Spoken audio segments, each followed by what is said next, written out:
So in this CapCut tutorial video, I'm going to be showing you guys how to change the aspect ratio of the video here inside of CapCut. So once you have CapCut open up on your device, I just added a stock footage video right here that says Happy New Year. So as you can tell, that's pretty much the video, plain and simple. If you want to change the aspect ratio, maybe you want to make it tall and narrow, for example, just simply go press on the video.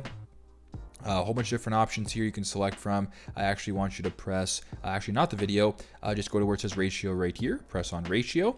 Now if you want to change it to like a TikTok video, you can make it that. If you want to change it to maybe this, you can make it that. Play around with it, whatever you want. Once that is done, I simply just press on the check mark. Now if you were to play it, it has now changed the aspect ratio into whatever you have changed it into. So that is how you guys can change the aspect ratio here in CapCut to a video. I hope this video helped.